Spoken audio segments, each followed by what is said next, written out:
Straight out the boot room to Wembley, our second home. We come to conquer, no, we never walk alone. We dominate the cream of the crop, drawing all our strength from the roar of the cock.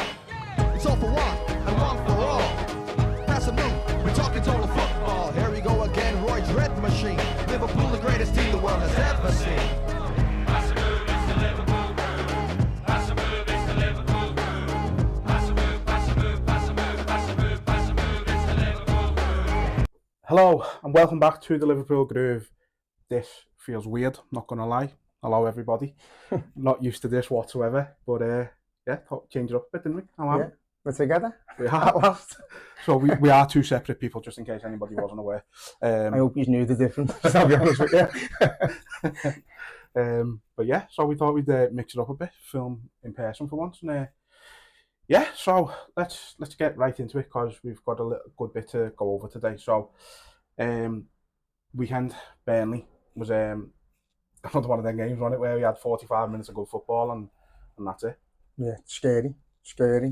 I missed it because I was doing the stall, so we had some fella trying to get a black stick on in the pub we were doing it, and didn't see much of it.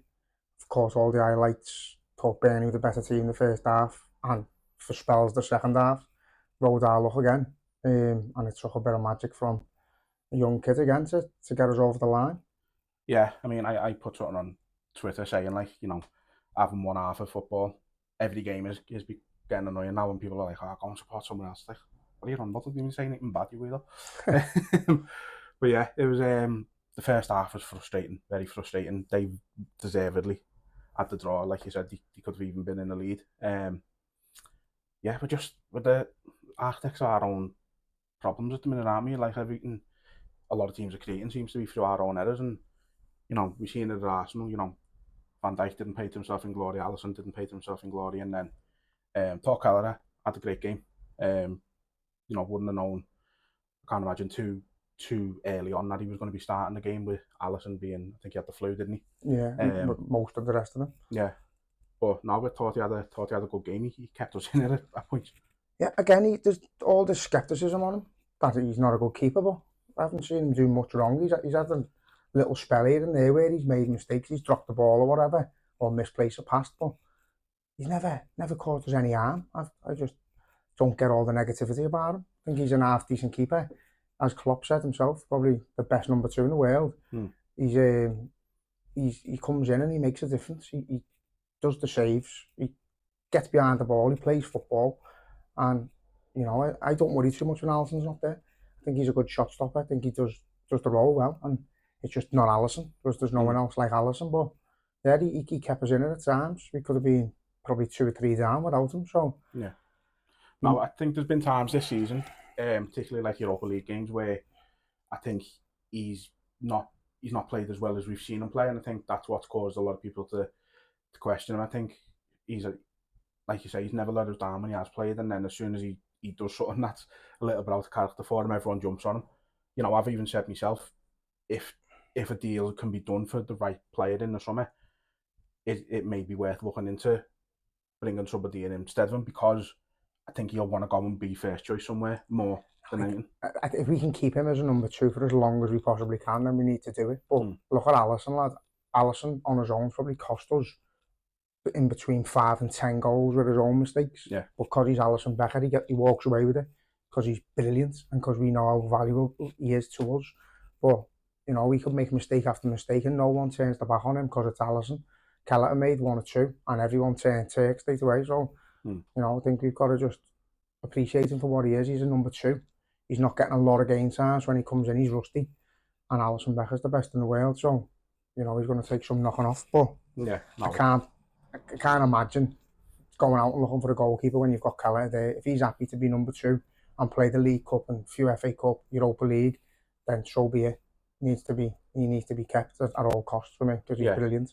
And that's my worry with him now, is how long is he going to be willing to do that? Because, you know, you've got that Gavin Bazunu who plays for Southampton, nowhere near as good as him, but is likely to be getting games ahead of him for Ireland because he plays regularly, and that's what he's going to be looking at. You know, there's a keeper there who's not as good as me, playing more games for the national team because I'm not getting enough game time. Is he going to want to, you know, whoever comes up in from the Championship, Leicester, Leeds, Ipswich, whoever it might be, they go, would they all be looking and going, right, if we throw 25 million at Liverpool there, are they going to bite their hands off because Kelleher wants to move because he knows he'll play week in, week out? I don't think he'd want to move though. I think he's better than that level. I think he's he Premier is. League level. He's top 10 Premier League. Easy. It's just unfortunate that the top 4 at the moment have all got decent keepers. So I think he'd break into that bracket straight away. You just gotta bear with him. I think he'd be looking at Alisson's age as well and thinking, Klopp's going. How much more is he gonna? How long is he gonna stay around for? Yeah. The talk of all the top players are gonna jump ship now, but hopefully it doesn't happen. But I think he'll just be waiting for his moments. He'll have a period in time where there's an injury or something happens and he gets the 6 to 8 weeks that he needs and he'll prove himself. Yeah. You mentioned obviously the likes of the young lads coming in and doing well and sort of saving our skin again. I think it was obvious from Burnley. The changes were, what you've got to give Klopp credit for this season, especially, I think, and we've said it on here before, is he makes changes at the right time this season. He has done all season. The game-changing changes. But Harvey Elliott come on and he ran the show. Yeah, you can't buy the passion that lad's got. You'd swear he was a scouser. I love it. When he celebrates an assist like a goal, he celebrates a tackle like a goal. He's like having a fan on the pitch. Yeah. And it's good having your Trents and your Curtis Jones who are scousers. But when you see a lad who supports us all his life, no matter where he's from, wearing the shirt, living our dreams, got that passion in his belly, the quality, and can't wait to see him do well. Yeah. And made up. Like you say, if you didn't hear him speak, you'd say he was a scouser 100%. Not with that haircut, like, but maybe not with the haircut, yeah, I suppose. But now it just, like I say, I don't know what it is, the team, we've been slow starters for a lot of the season, haven't we? The amount of games we've gone behind in first this season, like concede the first goal and then go on and get a couple, 2 or 3 after it. It's just, again, we've said it all season, haven't we? It's gonna bite us on the arse at some point. Kind of did at Arsenal, we didn't turn up. Did at Arsenal, but that was our own doing again. Yeah, it was. But look, I think overall, over the course of the game, I think we were the better team in the end, and we did deserve the win. Just got a Brentford at the weekend. We'll come to that near the end, but Brentford at the weekend, they're a team who aren't in good form. Just got Tony back, so they're sort of, if a chance comes their way, they've got the ability to just take it. And we can't afford to start like that because we don't have a great record at Brentford so far in the Premier League, do we? So the problem we've got is that everyone's in a dogfight, whether it's to stay in the top 10 or to stay in the league, to qualify for top 4. Everyone's in some sort of battle, and everyone treats us like the World Cup final. It pisses me off. Everyone gives absolutely everything. They give that much energy to be willing to lose the next 3 games on the bounce as long as they get something at Liverpool. So if that does me head in, because we let them, we give every team 45 minutes to get a foothold in the game when we could just blow them away because we're that good. But we're giving teams a chance. We can't keep doing it because it is going to keep biting us on the arse. But I think we should be strong enough to do Brentford. Obviously with Burnley, we scored different types of goals as well, so we're capable of scoring from wherever, creating chances, making things happen. We've just got to start doing it for 90 minutes rather than 45. Yeah. 3 headers as well, like to get against Burnley is something you wouldn't have heard of 2 years ago, is it? On the show on Dice, like you weren't scoring headers past Burnley then. But I think it shows how much of a different team they are. They're not that same sort of Brexit FC as people used to call them. They play football now anymore. Unlike Everton. The roles are reversed, aren't they? They play football. They're a decent football team, but it's killing them. They're going to go down like Norwich did by being brave, by playing football the right way and not considering points. Yeah. They're considering entertainment, and as lovely as it is, their fans want to be entertained, but they want to stay in the league and they're not going in. Yeah. Eden Hazard and Mo Salah are all over in it. It's like one might look better, but one's going to win your league. Exactly. So, and that's the difference. They're going to go down. Unfortunate for them because, like you said, company's got them playing well, and they gave us a lot of problems. In fairness to them, so their goal was brilliant as well, wasn't it? Yeah. We scored 3 headers and they scored a better one. Yeah, it was fantastic. Because he hadn't seen the game, I was looking at who I could blame, and it was going to be at fault, and he hasn't stepped out or he hasn't done this. it's practically a volley from the edge of the box with his head. It's unbelievable, great header. Yeah, But it was sound. again, our goals, we've scored off the corner with Jota, just leaps like he does, like a Robbie Fowler, just like a salmon, just out the blue, goal, not expecting it. And then you've got the Diaz one, the work rate again from Harvey Elliott, the passion at the, I think it was the cop end. Yeah. When he scored that, like it's great seeing Diaz ragging the net, and they're all up for it. That's the thing with us, is we're only turning up for 45 minutes, but you can't knock the commitment to the players or how they're behaving on the pitch, the body language, everything shows us that they want to win.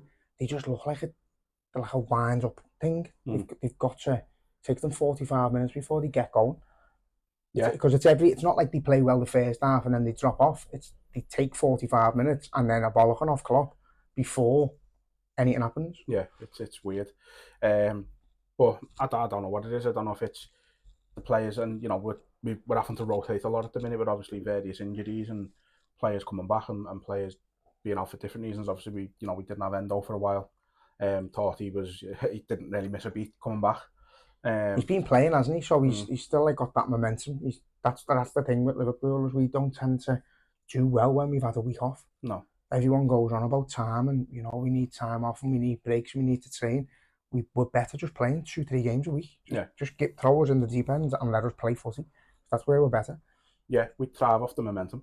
You see it, like we go on these little mad runs, don't we? And when my Champions League in other years, but we'd be winning 4-0 in the Champions League on the Wednesday and then going on the Saturday and putting 4 past Palace or someone like that. It's like the momentum just helps them more, it seems. So yeah, I think as much as it might be a nightmare for like the players themselves, I think we need to get back to that game every few days, because the rest just isn't working for them at the minute. We just fizzle out. It's not enough game time for players at that level. They need to be playing twice, 2 or 3 times a week. Yeah.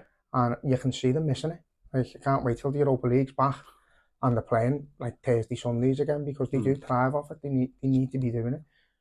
Yeah, definitely. So yeah, I mean, like I say, good win in the end. So we'll just talk about the things that have happened throughout the week, because there has been a few notable bits of news. So obviously Thiago injured again. Called it. Played 11 minutes of football and is injured. Called it. All the talking about it, but he's I know he doesn't mean to be, and he doesn't want to be, and it must be horrendous for the man himself to be made of Weetabix, but he is. He just can't. He needs, like, if it was a dog, you'd shoot it. You would. Yeah. You just go, it's not working, mate. We've saved his life like 40 times now. He can only walk halfway around the park, and we're paying for it, so just put it down. No, I think he's at a stage now where he's got to be thinking to himself, do I just call it a day? Do I just, is that it? Do I just retire? It'd be sad, because he's world class. He's absolutely world class, but, I've said to you before, like, if you had a job and you could only turn in like 30% of the time, if that, you wouldn't have your job. So he needs to think of his body. If he can't play 6 to 10 minutes of footy and play again the week later, then he needs to have a little word at himself, because he was like this all his career. It's not just happening at us. It's not the case of Liverpool and our medical team. It's Thiago, unfortunately. This is what he's always done. And as good as he is, and as lovely he is to watch, he's just always injured. Yeah, it's horrible, isn't it? Because you remember the buzz around it when he signed for us. Like, we done an impromptu episode that he signed like the minute it got announced. Well, it wasn't even announced. It was just like all the reporters saying like he's about to sign, isn't it? Have we nearly done an episode when he was announced that he was back in training? That's how good he is. But we just, I literally said he's back in training, and then he'll be back again. He'll be gone again. No, I mean, there's been obviously there's all the talk about Alonso potentially coming in, and not interested. I know you're not, but there's a lot of talk there with people saying he should retire and become his assistant and things like that. It's like, what's the point? There's no point trying to keep him around just for the sake of keeping him around. It's like, just let him go off into the wilderness and die somewhere on his own. Not die, but you know what I mean. You know exactly what I mean. It's just boring with him, like you say. It's the same. It's like went with Joe. Don't get me wrong. It happened with Joel Matip for ages, where it was the same conversation, and then we managed him better, and he came back, and he was like a new player, back to his best, and could play like 6 to 8 games on the bounce before we had to take him out. Yeah. And with Thiago, we don't even get the opportunity to manage him well. He was on the pitch for 6 minutes. Yeah. 6 minutes. And he didn't really even do anything. Like, that's I bizarre. think I seen him on the ball once. How do you strain a muscle in 6 minutes? Like, me and you, maybe, but not him, not Thiago. No, The fittest men on the planet. I know, it's crazy, but like you said, it's getting boring talking about him now. But remember, we had that conversation that we will stop slating players for being unfit and that because we've played 5 sides. Yeah, definitely. You said it, not me. Kicked the ball for 2 minutes, I couldn't breathe, panting. And now I'm having a go at Thiago. Yeah. On the subject of injuries, obviously, Trent went off at half time against Burnley, and now he's supposed. I mean, I don't think the club have actually put anything official out yet, but looks like he's out for the final. He's out for a few weeks, which is, I mean, good job. Conor Bradley's coming back. I'll be controversial here. I think it could be a good thing because I think he forced his way into the team, not on merit, and I think Conor Bradley deserves to start the final at right back and the next game at right back. Yeah. And every game going forward at right back. So unless Trent is getting put in the middle with Conor Bradley remaining right back, you cannot physically take that lad out the team. Yeah. You can't. So to be honest, it might be a good thing that he's got a knock because he would have played right, but he's not going to put him centre mid for a cup final. It'd be good if he's got a knock, misses the next few games, and then he's back for the final on the bench. But we seen him come on against Chelsea in the league when he took Bradley off for him and they targeted him and got through. So, as mad as it sounds, as good as Trent is, at the moment, Conor Bradley's the vibe, and there's a reason for it. He's been brilliant. Yeah, he has. And you know what? To be honest with you, I think the hand was forced a little bit with Trent playing against Burnley. Obviously, Conor Bradley had the family issue going on. Gomez had the flu as well, so it's not even like we could throw Gomez in there. It's like we've had nobody else to put in there, unfortunately. Hand's been forced, and it's caused an aggravated injury. And it's like what you were saying about Matip, that's the type of stuff we used to do with Matip. We were throwing him in when he wasn't ready because we didn't really have much of a choice.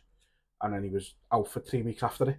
And I feel like that's kind of a little bit what's happened here. Luckily, with it being Trent, he's not injury prone. He's not, if he's out for 3 weeks and comes back and he is fully fit, that's him sorted then, you know what I mean? It's not like Matip where like, right, you've been injured for 3 weeks, we're going to play you for 3 minutes in the next game, and then 6 the game after, and build it up like that. So, I think our hand was just forced, to be honest with you. And I think like if Conor Bradley's in contention to play again, I think he deserves an applause for coming back after losing his arm fella. Like, I was off work for about 6 months when my mum died. How he's got to go back into a fold. There's nothing worse. Like, you can't be arsed speaking to anyone. You don't want people asking how are you or patting you on the back. He's going to go into that manly environment where that's what's exactly going to happen. And fair play to him because he's just getting through back into that team with a title charge on, cups to go for, and the only thing he's going to be able to think about is that. So he's going to have to put everything to the back of his mind, which is practically impossible. But and at his age as well, he's what, 20? It's crazy, like fair play to him for even getting back in. Yeah, that's off, lad, that's off. On the subject, I mean, on the subject, completely different entirely, but obviously the news was confirmed this week that Sven Goran Eriksson will be part of the Legends management team, and look, it brings a smile to your face. Like, it's bossing. Like, obviously me and you now, we're not interested in England, but Sven Goran Eriksson was the manager when I was interested in England. Yeah, like, he's the only real England manager I've ever like supported his team kind of thing. Like, I wasn't bothered when it was Capello, I wasn't bothered when it was McLaren. It just seemed to be him for some reason. And the fact that it's just come from one fan going, the club should do this for him, and then Robbie Fowler's got involved and the club have actually then gone ahead and done it. Like, fair play, it's unbelievable. It's what this club does, isn't it? Makes teams come through. And, Jurgen Klopp agreed to step aside. Didn't realise he was actually going to physically step aside, but he agreed to let him have the office day and go for training and all that. Brilliant. I think it's I didn't realise he was that big a head, to be honest. Never knew that when he said it was his dream to manage Liverpool and he would always supported the club and that. I knew he had an affiliation with it through his dad, but didn't know it was that big. But to make that happen for him is magnificent. And yeah, it's great. I think I'd heard something years and years ago that he was a Liverpool fan, but I never really, like, even when you see all these stupid articles going on, like 43 celebrities who are Liverpool fans or something stupid like that, he's never in any of them lists. It's all like your A-listers and stuff like that.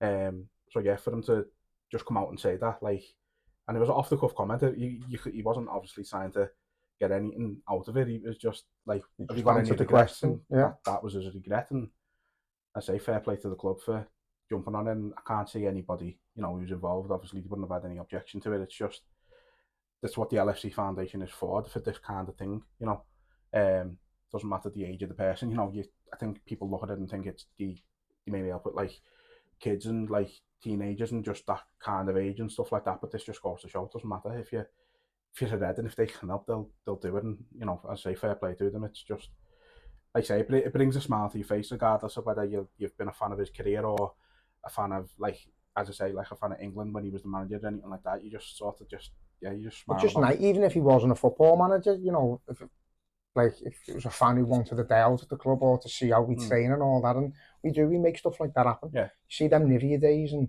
got Mo Salah popping round to people's houses for a cuppa and that, it's just like magic. Yeah, even that kid from Ireland that, Klopp invited over and stuff like that. And that's what I don't get. You see people on Twitter and that saying that Klopp's a horrible person because he gets angry at the referees sometimes and stuff like that. It's like, how can you, like, that's True Geordie. He's just a club shite anyway, yeah. But you see someone like him going, he's a horrible, I hate him, blah blah blah. It's like, and then you watch him doing stuff like that. How can you then go? You can't stick to that opinion on him. I don't care what anybody says. Alan Shearer hit the nail on the head when he said, like, you hate him because he's not yours. Yeah. And everything he does aggravates you. It's like players like Luis Suarez and that. When they're playing against you, when he played for Barcelona against us, I wanted Andy Robbo to snap his 2 legs in half and I wouldn't have battered an eyelid. Yeah. Because he was horrible. He was winding us up on purpose. But when he's doing it for you, if he'd been doing that for us against Ajax, you'd be going, go ahead. Yeah. Do you know what I mean? Because that's just the way it is. We're fickle. If Jurgen Klopp went to manage Newcastle, which he won't because the shite, but if he did, they'd be all over it. And that's just the way footy is. He gets aggravated and he's probably leaving because of how shit the officiating is in the league, and he's got every right to react the way he does. Yeah. So, yeah, I think he hit the nail on the head. Yeah. Just on the subject of the Legends game again, very quickly, he announced, I think it was only today, Fernando Torres, Jay's Liverpool's number 9. Liverpool's number 9, Jay's favourite, who broke his heart all them years ago, will be part of the game, which I think is the first time that he's been involved in one for him. He's done one, I think. Has he done one before, has he? I know he's I think he's the Atletico under 19s manager or something like that, so obviously, there must have been a gap in his schedule, he being able to do it, but the way he left, obviously, left a sour taste in everybody's mouth, some more than others.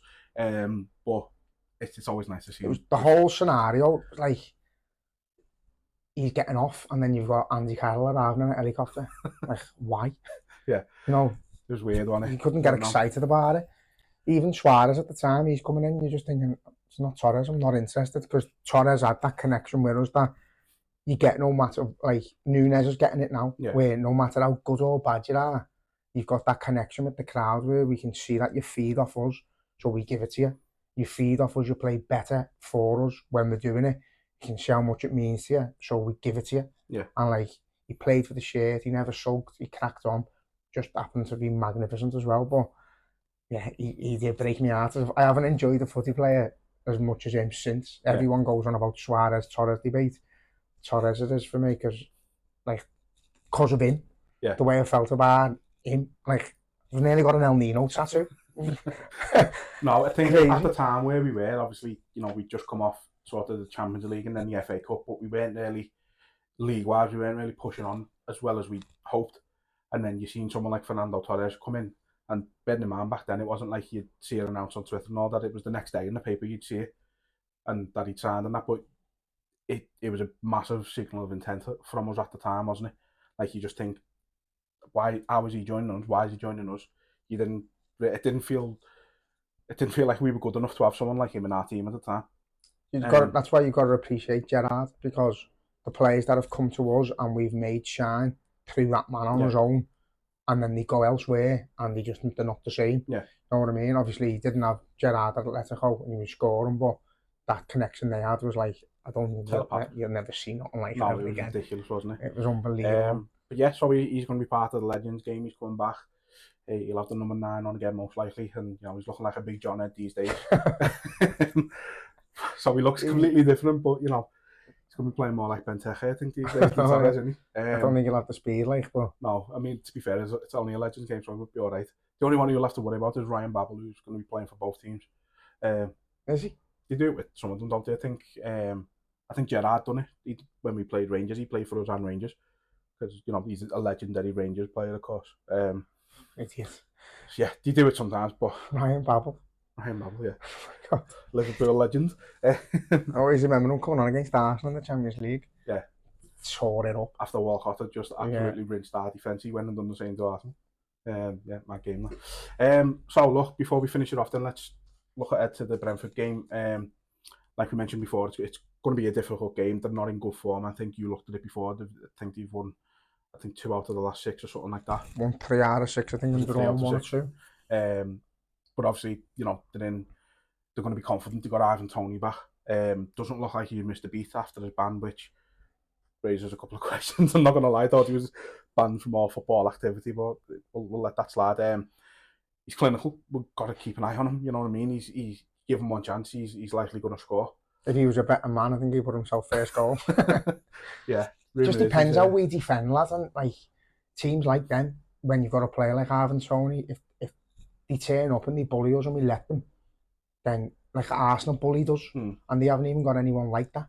They just were dominant in midfield, first to every ball. If we let them do that, then it's panic stations again for 45 minutes. Yeah. But we just know at the moment, regardless of what happens in the first 45, we'll come out and can score 3 or 4. So you don't panic. No, but you don't want to give them any confidence, do you? No, like, not that's at all. the thing. But no, he is the type of player who could. I mean, I can't see him bullying Van Dijk, or I imagine it's going to be Kanate. I can't see that happening. But all he needs is if he gets one little kind bounce of the ball or something like that, and he gets through. That's his tail up. Then that's him more dangerous straight away, just because he's got through that one. So, and you know, obviously you're not going to stop him for a full 90 minutes. He's very good. It's very hard to stop him, isn't it? Let's be honest. But yeah, outside of Toney, in all honesty, without being disrespectful, they shouldn't be causing us too many problems. That's exactly where I'm at with nearly everyone we play. Like, it's not even arrogance or cocky. I just think we're that good. Yeah. When we can turn up for 45 minutes a week and win most of the time, unless we get cheated by officials, or once we just actually get outplayed by Arsenal, which is fair play. But it hasn't happened all season, so you've got to just see what Liverpool turns up. Yeah. Said in every single game this season, in every cup game, if we turn up, we get to all the finals and we stay top of the league. And it just depends. We're our own worst enemy at the moment. If we turn up, we win. Yeah. If we don't turn up, we cause ourselves issues, but 9 times out of 10 still win. So see how we go. Yeah, it's just one of them crazy seasons, isn't it? Just because you have just mentioned the word officials and we haven't spoke about them at all, what I am going to ask you is just something from the Burnley game. Our second goal, McAllister has kicked, don't even know what it was, but he's kicked one of the Burnley players in the shin and hurt himself in the process. The ball's fell to Elliot and he's crossed it in for the goal. Did you see anything wrong with? Innocent. No. There's stuff like that when it happens not well before, but the ball's gone to Harvey Elliott. He might have passed it, whatever. Ball's gone in the box, goal. Like, they're looking into too much before the goals. I'd rather they just jibbed all that. So, no. Yeah, I mean, if it's gone in our favour, it's no foul. There's been instances this season where they have gone quite far back to look at it and you think that's a completely different phase of play. I think with that one, it's one of them. I wouldn't have complained if they'd ruled it out, in all honesty. But I've got no issues with it standing, obviously. Not just from a Liverpool point of view, but I think, yeah, it's a contact sport. There's going to be collisions somewhere. It's not. He hasn't gone in with any malice. He hasn't gone in with any intent to catch the player. He's gone to take a shot. And it's been nicked in front of him ever so slightly. The player hasn't asked for a foul or nothing like that.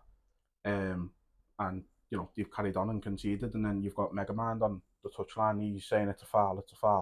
But no, you just get on with it. Like that wouldn't have been when he was playing. That wouldn't have been a foul. So, exactly, and that's all we want is consistency. So, like, you know, we've seen players probably get sent off for stuff like that this season, and then you've seen it not be given. So, all we want is it to be the same across the board, but it's never going to happen. It's pointless throwing them out. Just depends who you get on the day. They're all horrendous. Yeah, we've had that conversation enough, though. We don't need to have it again, do we? Look, we're not allowed to give score predictions on this podcast, but I'm going to ask you for one anyway. So, I don't know, again, I'm like a broken record. It depends what Liverpool turn up, but, you know, if we turn up 3-4-0. Yeah. I mean, I'll happily take a 1-0. I'll take a 1-0 every single week, to be honest with you. As long as we get the 3 points, I'm not really... It's obviously, too we're concerned. going away.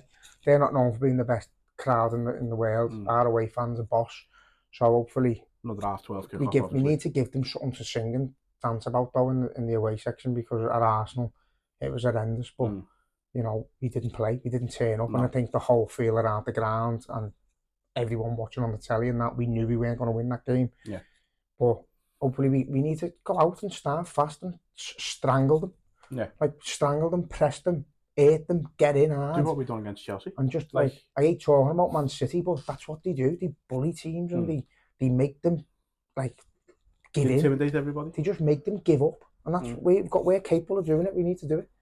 Yeah, we're just, I don't know, we're too nice or something. We are too nice. That's why you miss your Andy Robbo and that. You miss Milner, you miss your Hendersons. You were going to snarl and kick out and do stuff like that, because that's what wins your game sometimes. Yeah. Just going into a game and being in a tunnel and not hugging and not being matey, snarling at them and saying, you're getting it. That's what we need to do. Yeah. We're in a title challenge. We need to be doing that to everyone and letting them know that if they cross our path, they're getting it. Yeah, simple as. Just want to ask about Nunes, because we didn't discuss his goal. I think the quality of the goal deserved discussing. Yeah, it did, to be fair. And obviously, he's splitting the fan base at the minute. You've got the odd few cretins who are on his back and don't want to see him on the pitch. Yeah. And then you've got the rest of us who just want to see him thrive and do well. So, what was your thought of him against Burnley? Same as what I always think. He's everywhere. We're a better team with him on the pitch, regardless of how many goals he does or how many chances he misses. We're a better team with him when he plays. He just frustrates me, but I love that he frustrates me. I love that you're expecting something mad of him. So when it doesn't quite happen, you're like, oh God, how's he done that? But then that goal he scored, the header, the flick, brilliant. Yeah. If him missing all the time didn't make me gutted, like I'd be gutted, if that makes sense. You know what I mean? It's like you want that, you want a player to succeed so much that when it's not going right for him and he misses a sitter or whatever he does wrong, or that's the thing though, in most instances he doesn't really do anything wrong. But that's it, you want him to succeed so much that it's you're like, gutted for him. Yeah. More than you are gutted for the team. But then you look at him and he's not gutted, so you're like, alright, yeah, he's going to do something in this game. You just know he's going to do something somewhere. This is what I love about him. And that's why he's got 12 goals, 11 assists now, isn't it? So, but no matter like what mistakes he makes, if he misplaces a pass, it's the post, it's the bar, it's the keeper. You see him at the end of the game, if we won, just laughing his head off and just smiling, and he's all about the team. And you can't, they're the types of players I've mentioned before, like Dirk Kuyt and Suarez and that. Their individual performance didn't quite matter as long as we got over the line. And with Nunes, that's all it seems to be about. If he misses sitter after sitter after sitter and someone else taps them in, I think he's quite happy and you can't buy it. No. So it's great when it is going well for him, because you see how much it means to him. Like, and as I say, he's so effective. Like as I say, only Salah has got more goals and assists than him this season for us. It's always only Salah, isn't it? But he's got more goals and assists than him this season. He's involved in every single move we have. He's Captain Chaos, as we've said multiple times. But like I say, I do genuinely feel like, regardless, he could miss 4 sitters in the game, and I still think we're a better team with him on the pitch. He's just everywhere. No one knows what he's going to do, and we've said it time and time again. But that's what makes him so valuable to the team, because he's a pain in the arse, isn't he? Let's be honest. I think the beauty of him is, like, we get to talk about like players like Torres, players like Suarez, and not quite there yet with the level, but they didn't know what they were going to do. They didn't go to bed the night before and dream where they were going to put the ball or how they were going to attack the defender. They didn't know. You couldn't train to play against them because they don't know what they're going to do. So how are you meant to know what they're going to do? So the fact that Nunes is like that, he dips out left, dips out right, goes through the middle. He can be on the shoulder of the last man. He can run towards the corner flag and then take 3 fellas on. It depends how he feels. He just turns up as and when he does, but you can't defend against it. He's hard. Like, we can sit here and mock him for missing chances, but most forwards in the league don't create that space to create the chance. There's no chance. So I'd rather have him missing chances that he's creating through his own ability Mm. than him not creating anything at all. That's it. You'd be more worried about him if he wasn't obviously you wouldn't be more worried if he wasn't missing these chances, but if he wasn't getting in a position to miss the chances, then you'd be more worried about him. You know, if he's missing at the back post, he's in the there. right place. You know, I wouldn't rather him miss at the back post, but like I say, I'd rather him be there for that chance than not be there at all and it just goes out of play. It's like he's so crucial to what we do, and when it ticks for him, and it will, it's going to tick for him. You can just feel it. Like who was it said? Milner said, didn't he, about him? Like when it ticks for him, he's going to be one of the best players in the world. And he said he's the most exciting player in that squad. He's the one everybody's just waiting for it to click and just go, wow, unbelievable. It's got to happen. He needs the support around him, the support of the fans, which I think he's getting. You know, the manager never comes out and badmouths him when he has a bad game. He always talks about what we've just said then. At least he's there. He's in the right place. We're creating chances because of him. And again, if he doesn't score, he assists. Yeah. So, you know, we make something happen. He's sometimes the one who wins the ball back to make the pass for the goal. Doesn't get the assist, but it's the initial work rate of him that causes teams problems. And, you know, I don't think a single defence on the planet can settle no when he's on the pitch. Yeah. You know, you won't have many teams playing round the back four with him on the pitch because he just runs around in circles after them. Yeah. And I think when it does click for him, I think we're seeing a bit more of Nunes with Jota because we've got that attacking threat who can just be the fox in the box, leave him there, and Nunes has sort of got the just go wherever, lad, wherever the ball is, chase it like a school kid and hopefully win it back, and he does. Yeah, he does. Yeah, well, look, let's wrap it up for today. I don't know if we're going to be able to get one out next week. We'll do our best, but obviously Wembley after that. So it's. I think we've got a midweek game as well, haven't we? We'll have to do a pre-Wembley, like. Yeah, we'll definitely get one out at some point. But look, as I say, we'll wrap it up for today. It's been interesting to say the least. Been different, hasn't it? Thanks for it has definitely been different, but get used to it because this might be what we're doing moving forward. At least not every episode, but mightn't be here. Might be somewhere else. Might be in a different bar with staff who get you the drink. Yeah, just go around different bars. And no, might not be every episode, but we're going to try and do it a bit more often, aren't we? So just mix it up a bit, get a bit of a better feel for it. But yeah, hope you've enjoyed the change. We have, and until next time, up the Reds. Up the Reds.